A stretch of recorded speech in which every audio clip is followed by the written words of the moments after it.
Man, this is cool, the Hung sending us to Hong Kong. What's that line? Chris Tucker isn't just funny. He's the kind of person who turns real-life chaos into comedy and somehow makes it look effortless. But here's the part most people don't realize. Some of the wildest moments in his life sound completely made up, except they actually happened. What is your family's reaction to your success? Oh, they all quit their jobs when they found out I was making $20 million a year. It's we rich! I was like, no, I'm rich! You get your jobs back before it's too late. And it all starts with a moment that changed everything overnight. Jackie would give me a gift every day. First rush hour, Jackie Chan would give me a gift every day. He'd send it to my trailer. Yeah, I'm like, what is going on? I'm like, he's so nice. And I had to buy him something out the while. I said, I gotta get him something. But then I realized he's from China. They make everything over there. The second he started making serious money, reportedly around $20 million, his entire world flipped. Not slowly, instantly. Family members didn't just celebrate. They quit their jobs. Everyone assumed the success was shared. And that's when reality hit him fast. He had to step in and make it clear. I'm rich, not all of us. It sounds like a joke, but behind it was pressure building fast. Because when money shows up that quickly, expectations come with it. And that's where things start to get messy. But even that wasn't the craziest part. She's working for El Poco. I'm sorry. It's El Pollo Loco. So she works at El Loco Poco. So what? So she works for El Poco. El Pollo Loco. Oh, we're gonna go past that. 'Cause I'm not getting that tonight. El Pollo Loco. Oh, El Pollo Loco. Because then came Jackie Chan. And a situation that sounds small at first, but quickly spirals. And I'm gonna tell you why I'm pissed off about that slap. When Will Smith slapped Chris Rock, because they mixed me up in it. Because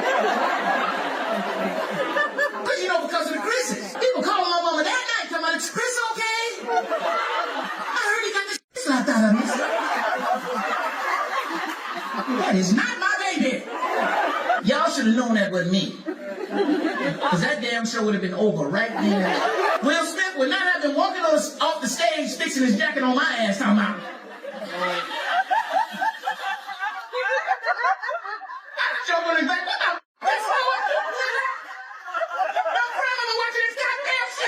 Imagine working with someone who gives you gifts every single day.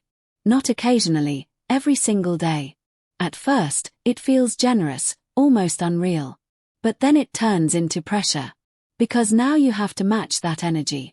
And that's where Chris realized something that made it even more ridiculous. Jackie comes from a place where, jokingly, it feels like everything is already available. So now you're stuck trying to impress someone who doesn't even need impressing. And just when you think that's the awkward part, filming itself was even worse. I don't like cops, because I think cops are childish. Oh, you do? Because they childish, hiding in the woods waiting for somebody to speed. That's childish. They ask stupid questions when they pull you over. Because I was driving one time, the cop said, didn't you see me back there? Why you start speeding up? I said, because you was catching up. That's why I said, why you ain't got your seatbelt on? Because I want to die.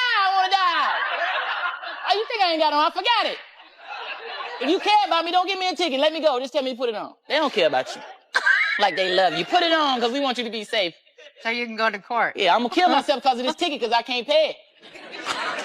Let's work this out. Because behind the scenes, nothing was going smoothly. Do you ever go in public anywhere with Michael Jackson? Because what's that like? We go to the movies, but it's hard because Michael got to sneak in the movie right before it starts. So Michael come in there like with a ninja suit on. He's hiding and all black. All of a sudden, I'm sitting there, where's Michael? And then I turn around, he's like, hey, Chris. I'm like, oh, man. How long you been here? About 5 minutes. And then all of a sudden, we watching the movie. He's the loudest person in there. Really? Yeah, he's watching the movie like, hee. I said, Michael, would you shut up before people see you? One time we went to a mall. We was out. Michael wanted to go to the record store or something. And the only thing was in the car was a Spider-Man mask. So Michael said, I'll put this on. We'll go in and we get. I said, Michael, you can't do that. Spider-Man ain't gonna just be walking through the mall. Ain't nobody they gonna know it's you, Michael. He's like, no, he won't. Chris, it'll work. It'll work. We go in the mall, and he was getting away with it until people figured it out because I was with him, and he was like, Chris, is that Michael Jackson in that Spider-Man mask? Man.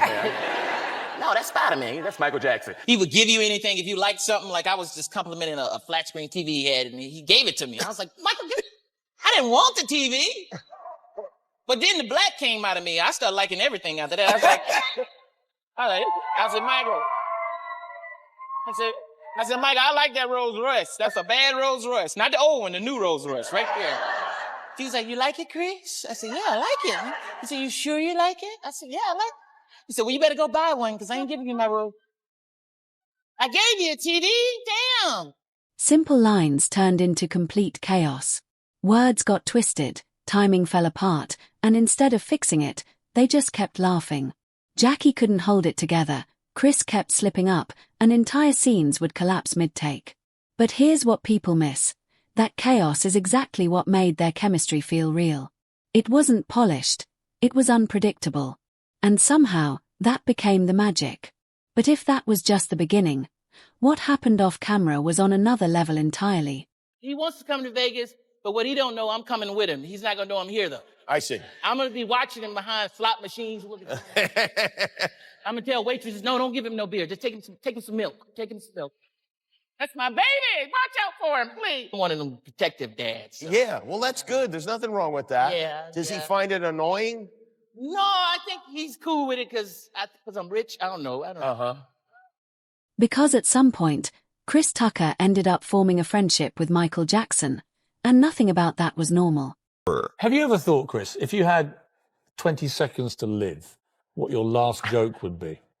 My last joke would be, I wouldn't be joking around if I had 20 seconds to live. I'd be like, yo, get everything together. Whatever I got left, you can have it. Son. Think about it. Going to a movie with one of the most recognizable people on the planet, except his trying not to be seen.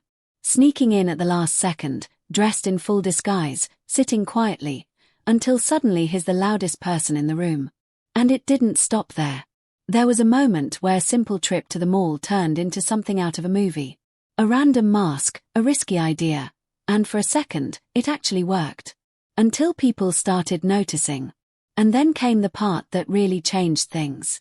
Michael had a habit of giving things away. Expensive things. You compliment something, and suddenly it's yours. At first it's funny, then it becomes a test. How far can you take it? But even that had a limit, and Chris found it the hard way. Still, with all that fame around him, something strange kept happening. I was the only black person in Hong Kong. I was looking for black people. I said, where are the black people at? No black people, no. They thought I was Kobe Bryant, man. They didn't know who I was. Really? Kobe Bryant? Like, Kobe, sign my autograph, Kobe. We love you. Where's Shaq? Do they leave you alone in Atlanta? Sometimes, man, but people, you know, they sometimes it's because they don't see a lot of celebrities, so they be coming up to me, looking at me like, hey, man, you?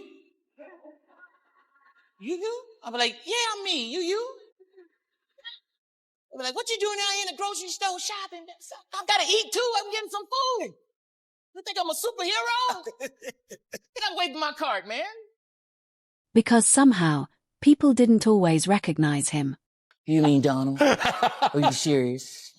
Believe me. Believe me. I know Chris Tucker. He's a great comedian, great guy. I like him. It's true. I do like him. I met him. I didn't say much, but I said hello. Believe me. But Michael came out of the house and the dog just attacked him. Michael like, ow! Chris! I got in the car. I said, Michael, what's going on? Michael was like, dog came to the front door and he told me and he bit me. I said, Michael, are you okay? Michael, are you okay? Are you okay, Michael? Chris, I've been bit by a small animal. You know, Prince is shy, so I didn't know. I just heard this noise behind me, and I didn't know what it was. He just trying to get my attention. He was like, ooh. So he was like talking to me, but he was licking on his fingers when he was talking to me. What? He was like, how you doing? You like the show as a girl? Thank you for coming, Chris. I love you. You're funny. I was like, why are you screaming, man? Think about Robert De Niro, Mr. De Niro, this legend and stuff. So you know, you get a little tensed up, but he's just like us, you know. I was with him, you know, he asked simple questions like me. He's like, what are you having for lunch? You having? So I don't know what you're having. I don't know. Whatever you're having. Whatever you want to have. I don't know. Whatever they serving, I take whatever they. Imagine being famous, but still getting mistaken for someone else. At one point, people were convinced he was a completely different celebrity. And then came one of the most viral moments online, where confusion spread so fast, people actually believed he was involved in something he had nothing to do with. Calls started coming in, reactions started building, and none of it was even about him. But instead of getting defensive, he flipped it into comedy. That's the pattern. No matter what happens, he turns it into a moment. But behind the laughs, not everything was under control. Because my family worked for me in my kind of club, and I went there. The club wasn't making no money, but everybody had new cars. And that's what... My brother was drinking up all the inventories. I got to try this stuff, man. Make sure it ain't small. Who made the call to shut it down? I did. I said, did. this is over. I'm not making no money. This is going to mess up my movie money. Were they upset with you? My dad was upset with me because he was the cook. He was like, what am I going to do now? I said, be my daddy. You ain't no real cook. Because eventually, the money started slipping. What's it like in China with Jackie Chan? Is it just ridiculous? He's the man. Jackie owned everything. He's like, you like hotel? He said, you like hotel? I said, yeah, it's my hotel. That's my hotel. No. So I got to do more movies. But he really just goes over and just like... walks around with like 15 people, and then I'm like in the back of the 15 people. Jackie, wait up, hold up. This don't look right, man. We're supposed to be together. He's like, oh, come on, restaurant. We're going to restaurant. Spending got out of control. Big purchases, fast decisions, living without limits, it all stacked up. And then came pressure from the IRS, confirmed financial issues that forced him to slow everything down. For most people, that would be the breaking point. But here's where it shifts again. Instead of hiding from it, he leaned into it. Took it on stage. Turned stress into jokes. And little by little, worked his way back. It wasn't instant, but it worked. And just when you think you've seen every side of him, there's one more that doesn't match the image at all. I saw him in a club in L.A. one time, Prince. I saw him, and his security came over and got me. He said, Prince want to meet you. I said, what? Prince want to meet me? Yeah. So went over and VIP. I said, hey, Prince. And we like looking over at everybody else downstairs. He said, you played that part in Fifth Element. I supposed to play that part. I said, for real? He said, I didn't like the costumes. I didn't like that. And I looked at him, I said, but you got your butt hanging out your pants. He said, but this is my design, my design. Because away from cameras, he's not just the loudest person in the room. But I was scared with Viola Davis, because Viola Davis is a trained actor. She studied at Juilliard. Yes. So the first scene, I was kind of scared, and I blacked out. I'm serious, I thought I was in the movie The Help. I looked at Dead Now and said, you is kind, you is smart, and you is important. She said, Chris, what is wrong with you? This is not the movie The Help. Yeah. Come on now, hurry up. Get yourself together. Unusable take. Yeah. You're not in that movie. This is air. I got another movie I got to go do. You the one wait every 5 years before you do a movie. He's a father who doesn't take chances. Not even small ones. When his son hit a milestone age and wanted independence, Chris didn't stop him. He followed him. Quietly.